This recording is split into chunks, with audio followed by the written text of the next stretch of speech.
आजच्या रासायनिक शेतीच्या जमान्यात नैसर्गिक पद्धतीनं वाढलेलं 12 फुटापर्यंत उंच गेलेलं टमाटरचं झाड पाहून कुणालाही आश्चर्य वाटल्याशिवाय राहणार नाही।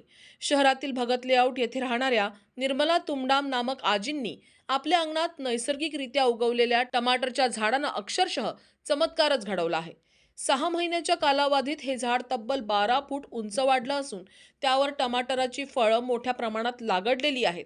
विशेष म्हणजे या झाडावर कोणत्याही प्रकारची रासायनिक फवारणी न करता केवळ संगोपन आणि झाडाची निगा राखल्यानेच हे यश मिळालंय। निर्मला तुमडाम यांनी लावलेल्या या झाडाच्या संगोपनासाठी त्यांचे पुत्र धर्मेंद्र तुमडाम यांनी देखील विशेष परिश्रम व मेहनत घेतली। झाडाची वाढ सरळ व उंच व्हावी यासाठी वेळोवेळी त्याला आधार देण्यात आला।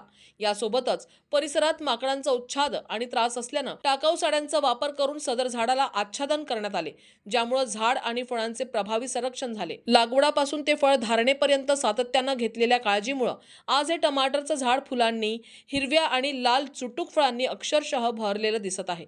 12 फुटाचं टमाटरचं झाड आणि त्यावर डोलणारी शेकडो फळं पाहण्यासाठी परिसरातील नागरिक आवर्जून भेट देत आहे।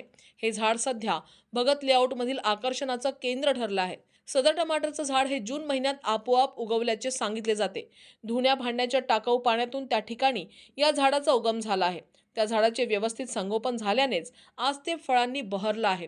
रासायनिक शेतीला पर्याय देणारी नैसर्गिक पद्धतीची ही यशस्वी उदाहरण पाहता घरगुती शेती आणि सेंद्रिय पद्धतीनेही उत्तम उत्पादन घेता येते याचा जिवंत दाखला निर्मला तुमडाम यांच्या अंगणात प्रत्यक्ष उभा आहे। रासायनिक शेतीच्या काळात निसर्गानं घडवलेला हा चमत्कार सध्या सेलू शहरात चर्चेचा विषय ठरत आहे। रसायनांशिवायही निसर्गाचं भरघोस दान टमाटरचं झाड म्हणजे साधारण 3-4 फुटाचं, पण इथे चक्क 12 फुटाचं टमाटरचं झाड उभं राहिलं आणि विशेष म्हणजे या झाडावर शेकडो टमाटर लगडलेले आहेत।